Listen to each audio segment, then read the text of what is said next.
hermanitos y hermanitas. Pues una vez más aquí estamos con ustedes para dar inicio a la lección número 8 del segundo grado de Escuela de Pastoral. El tema del día de hoy es el pueblo que Dios tomó para sí. Antes de empezar esta lección, los invito a que se suscriban al canal, ya que es muy importante tu participación para que este canal siga difundiéndose por todos los demás hermanos que quieran escuchar la lección de nuestra escuela. Pues damos inicio. Ya hemos visto que fue designio del Padre que todos los hombres fueran salvos y que la salvación de cada uno no habría de realizarse en forma aislada, sino congregados en una sola y universal comunidad. A esta inmensa comunidad la llamamos de diversos nombres. Uno, el reino de Dios, el pueblo de Dios, el rebaño de Jesucristo, buen pastor, la iglesia de Dios. De todos modos significa lo mismo.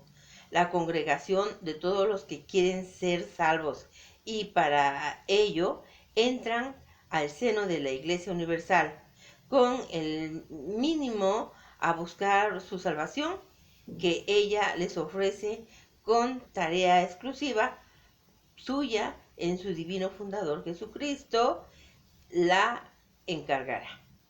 Tras de haber contemplado en las lecciones anteriores como en el pueblo de Israel, fue figura y antecedente del pueblo definitivo cristiano. Hoy nos vamos a ocupar en estudiar a este nuevo pueblo de Dios, el pueblo ya no de la promesa, sino de la realización de las realidades, el pueblo de la nueva e eterna alianza. Mateo 26, 28, 29. Mientras estaban comiendo, tomó Jesús pan y, pronunciada la bendición, lo partió, dándoselo a sus discípulos, dijo: Tomad, comed, este es mi cuerpo. Tomó luego un cáliz y, dadas las gracias, se las dio diciendo: Bebed de él todos, porque esta es mi sangre de la alianza, que va a ser derramada por muchos para la remisión de los pecados. Yo os digo que desde ahora no beberé este producto de la vid hasta el día aquel en que lo beba con vosotros, nuevo en el reino de mi Padre. Este es el pueblo y esta la alianza que había sido ya anunciada por los profetas Jeremías 31, 32, 34. He aquí que días vienen, oráculo de Yahvé, en que yo pactara con la casa de Israel y con la casa de Judá una nueva alianza, no como la alianza que pacté con sus padres cuando les tomé la mano para sacarles de Egipto, que ellos rompieron mi alianza y yo hice escarmiento en ellos, oráculo de Yahvé, sino que esta será la alianza que yo pacté con la casa de Israel. Después de aquellos días, oráculo de Yahvé, pondré mi ley en su interior y sobre sus corazones la escribiré, y yo seré su Dios, y ellos serán mi pueblo.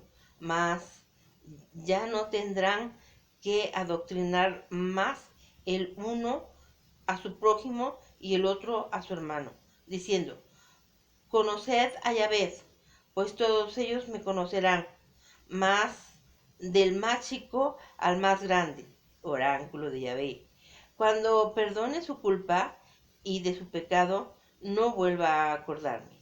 San Pablo repite lo dicho por los evangelistas, 1 de Corintios 11:25, y después de dar gracias, le partió y dijo: Este es mi cuerpo, que se da por vosotros. Haced esto en recuerdo mío. Asimismo, también el cáliz, después de cenar, diciendo: Este cáliz es la nueva alianza de mi sangre. ¿Cuántas veces lo beberéis? Hacerlo en recuerdo mío. Y ya hemos visto también que este nuevo pueblo Cristo lo estableció convocando un pueblo de judíos y gentiles. ¿Qué significa, harán, qué significarán no según la carne, sino el espíritu, y constituirán de ese modo el nuevo pueblo de Dios? San Pedro nos va a decir cómo se ha establecido este gran pueblo en que se realiza la promesa. 1 de Pedro 1, 23, 25. Pues habéis sido regenerados de un germen no corruptible, sino incorruptible, por medio de la palabra de Dios viva y permanente. Pues toda carne es como hierba, se seca la hierba y cae la flor, pero la palabra del Señor permanece eternamente.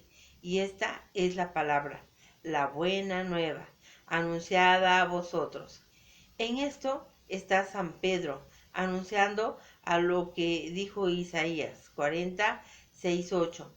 Toda carne es hierba, y todo su esplendor como flor del campo. La flor se marchita, se seca la hierba, en cuanto le da el viento de Yahvé, pues cierta hierba es el pueblo. La hierba se seca, la flor se marchita, mas la palabra de nuestro Dios permanece por siempre. Y también recuerda en ello San Pedro a lo dicho por San Juan 1, 9, 14. La palabra era la luz verdadera que ilumina a todo hombre que viene a este mundo. En el mundo estaba, y el mundo fue hecho para ella, y el mundo no la conoció. Vino a su casa, y los suyos no la recibieron, pero a todos los que la recibieron les dio poder de hacerse hijos de Dios, a los que creen en su nombre, la cual no nació de sangre, ni de deseo de carne, ni de deseo de hombre, sino que nació de Dios. Y la palabra se hizo carne, y puso su morada entre nosotros. Y hemos visto su gloria, gloria que recibe del Padre como Hijo único, lleno de gracia y de verdad. Este ser regenerado para permanecer al nuevo pueblo, y se realiza por el agua y el Espíritu Santo, tal como Cristo anunció a Nicodemo. Juan 3, 5, 6. En verdad te digo, que el que no nazca del agua y del Espíritu no puede entrar en el reino de Dios. Lo nacido de la carne es carne, lo nacido del Espíritu es espíritu. Cristo está aquí hablando de la necesidad de pensar todo hombre por el bautismo, el cual consiste en la unión de estos dos elementos de que ya hemos hablado: lo visible y lo invisible, la historia y el misterio, lo humano y lo divino, la materia y el espíritu, el agua que a la vista se derrama y es signo de un lavatorio que se está realizando en el interior del hombre por la obra santificadora del Espíritu Santo. Gran sacramento de ingreso a la iglesia es el bautismo, y necesario como necesidad de medio para los que creen y puedan ser bautizados. Este nuevo pueblo de Dios es único en el universo por su origen, por su fin, por su esencia, por su permanencia. Nos lo declara San Pedro en su primera carta 2, 9, 10. Pero vosotros sois linaje elegido, sacerdocio real, nación santa, pueblo adquirido, para anunciar las alabanzas de aquel que os ha llegado, nos ha llamado de las tinieblas y su admirable luz. Vosotros, que en un tiempo no erais pueblo, y ahora sois pueblo de Dios, de los que antes no se tuvo compasión, pero ahora son compadecidos. Analizando los elementos enunciados tendremos, por su origen, linaje elegido, el tiempo de gracia en que nos ha tocado nacer y vivir por concesión y divina, nos impide a veces contemplar la maravilla de esas elecciones que se han realizado en cada uno de nosotros. Imaginemos por un momento la era de los primeros tiempos de la Iglesia, de los primeros cristianos, y no será más fácil descubrir la maravilla de la elección. Los primeros cristianos eran arrancados para el paganismo, de creencias falsas, de costumbres materiales, sino impuras, y todo se realizaba por un acto de fe. Comenzaban a creer en lo que nunca habéis antes creído, y comenzaban a dejar lo que antes habían sido en todo para ello, incluso su verdad. Hoy nos parece muy natural, casi automático, que un recién nacido ingrese a la iglesia al recibir el bautismo, y no así atisbamos la elección de Cristo, porque generalmente todos somos elegidos en nuestro ambiente cristiano, y lo alcanzamos al mirar más allá, donde aún no alcanza el cristianismo su crecimiento en los países infieles, y enorme. Sí que podríamos ahí contemplar aún ahora la maravilla de la elección. Todavía es válida la frase del Señor Juan 15:16: no me habéis elegido vosotros a mí, sino yo os he elegido a vosotros. Por fin, sacerdocio real. Pertenecemos a un pueblo que se distingue de los demás porque está dedicado a una actividad totalmente distinta en su objetivo. Los demás pueblos trabajan para su realidad intrascendente, construyen lo que un día habrá de desaparecer, viven puestos sus ojos en un horizonte que rebasa la horizontalidad del suelo, pero el pueblo cristiano, ocupándose como ellos de un intrascendente, se ocupa de lo trascendente, construye lo temporal y lo eterno. Mira la horizontalidad del pueblo y la verticalidad del cielo. El pueblo cristiano consagra sus esfuerzos, y esa consagración se transmite al mundo, que toca, que construye, y así todo lo transforma de intrascendente en trascendente, de material en espiritual, de profano en santo, porque todo lo que hace a la mayor gloria de Dios. Es aquí donde se completa la frase de Cristo que iniciamos en el párrafo anterior de las páginas de San Juan 15:16: y os he destinado a que vayáis a decir, dais fruto.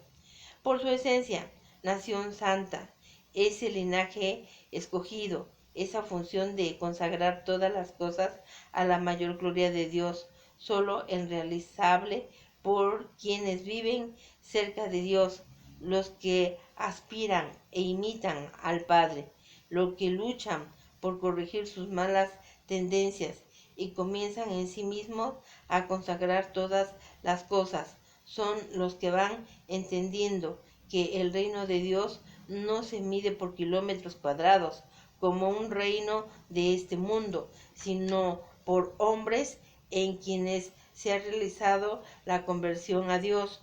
Cuando un hombre se ha convertido, el reino de Dios ha crecido. Cuando un hombre ha olvidado a Dios, el reino de Dios, la nación santa, ha disminuido. Por su permanencia, pueblo adquirido, el designio del Padre, para que se realizara la salvación, convierte el plan salvífico en algo divino, y por tanto permanente, ya que Dios es invariable en sus decisiones. Varía, cambia, se olvida o se arrepiente continuamente el hombre. De aquí que el pueblo, visto tan solo desde su dimensión humana, no ofrece garantía de permanencia, pero es ahí donde actúa el misterio, la obra de Dios, que ha de mantener la efectividad de ese pueblo. su iglesia hasta la consumación de los siglos. Esta permanencia será necesaria para la realización de la salvación. Luego, Dios tuvo que conquistar para sí este pueblo y lo hizo a precio de sangre en la cruz. Y para que este pueblo fuera totalmente efectivo en la obra redentora, Dios se hizo hombre en Cristo y de este modo Jesucristo se constituye en cabeza de este pueblo, quien fue entregado por nuestros pecados y fue resucitado para nuestra justificación. Romanos 4:25. Este pueblo original queda así constituido en una gran dignidad, tanto en sus fines como por su cabeza, como por la acción del Espíritu Santo, que de continua obra en él y habita en él por ser su templo vivo. Esta dignidad se manifiesta en la libertad de los hijos de Dios, que no se da en ningún otro pueblo. Si la ley natural obliga por la conciencia a todos los hombres, si el decálogo obliga a todos los creyentes, este pueblo añade para sí, por decreto de Cristo su cabeza, una nueva ley de amor. Os doy un mandamiento nuevo, que os améis los unos a los otros, que como yo os he amado, así os améis también vosotros los unos a los otros. Juan 13:34. Aunque este pueblo convivía en la vida ordinaria con todos los demás pueblos de la tierra, aunque sus miembros se encuentren entremezclados con los demás hombres y sea la tierra el hogar común a todo el género humano, habrá distinción en el pueblo mesiánico, que fue constituido entre todos los pueblos, para ser para ellos germen de unidad, de esperanza y de salvación, de manera que, cuando sea una porción pequeña entre los demás pueblos, Cristo lo constituyó para comunión de vida, de amor y de verdad. Es este pueblo el instrumento de la redención universal, enviando por su fundador al mundo para servir de levadura, luz del mundo y sal de la tierra. Mateo 5:13. Brilla así vuestra luz delante de los hombres, para que vean vuestras buenas obras y glorifiquen a vuestro Padre que está en los cielos. Tal es el mesianismo de este pueblo llamado a entrar a él a todos los hombres.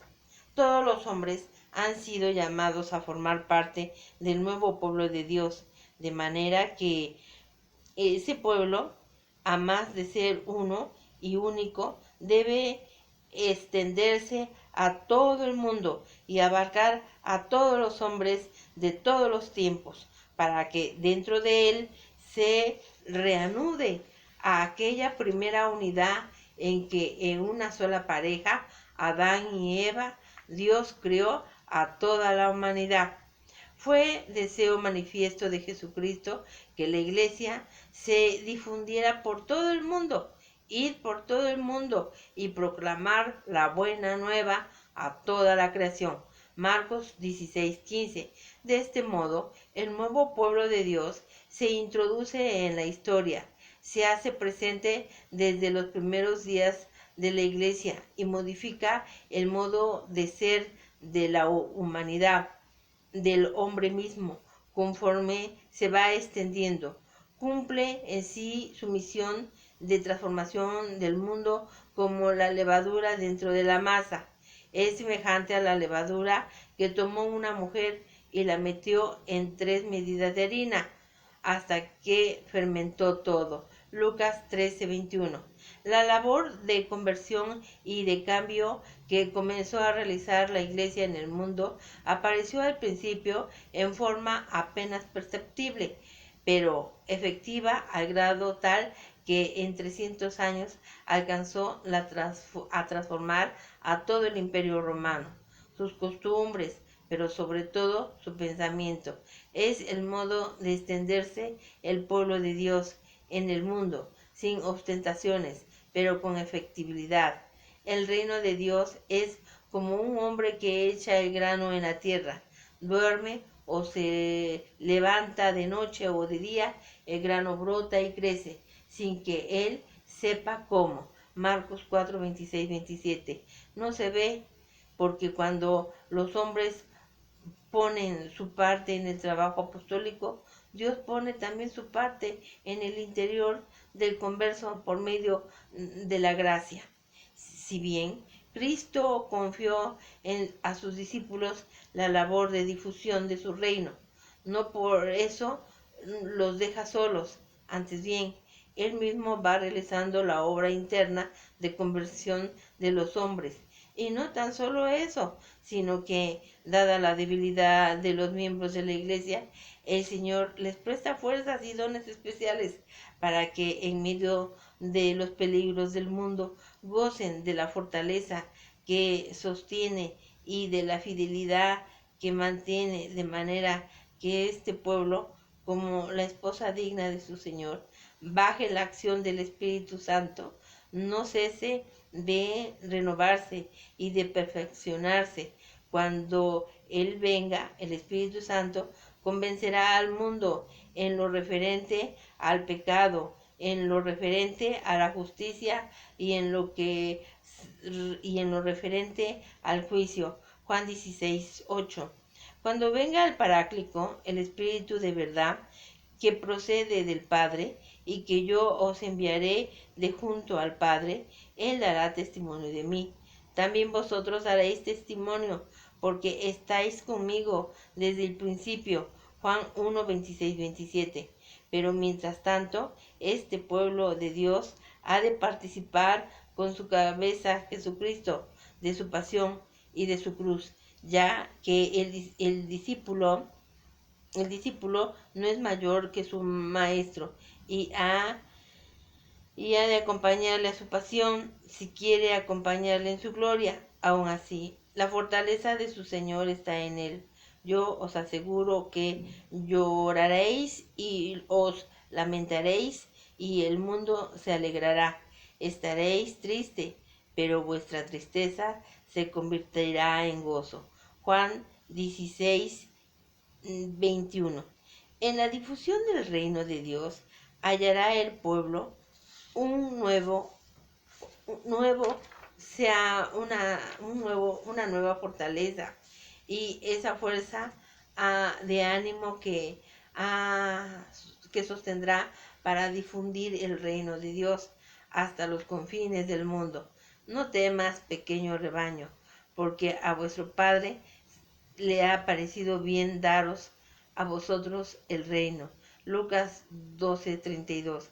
Esta lección ha tenido como objeto exponer al alumno un nuevo pueblo de Dios en la esencia, en su finalidad, en su forma de comportarse ante el mundo y de cumplir su misión. La importancia de conocer todo esto escriba en que conocer a este pueblo es conocer a la iglesia, entenderla y amarla. El cristiano, si ha de querer ser auténticamente cristiano, ha de procurar ser miembro útil de la iglesia, lo que únicamente puede suceder si lo conoces. La problemática que se nos presenta es esta de todos los hombres, pues todos son llamados a permanecer al pueblo de Dios. Unos, los católicos, que viven plenamente su cristianismo, se encuentran ya dentro de ella del todo. Otros, los que se han separado de la unidad de la iglesia, no viven dentro de ella del todo, como debiera ser. Finalmente, la mayor parte de la humanidad, de los no cristianos, aún no han ingresado en ella. Los primeros, mediante su incorporación a Jesucristo, son los que han de servir como fermento en la masa del mundo para complementar la iglesia.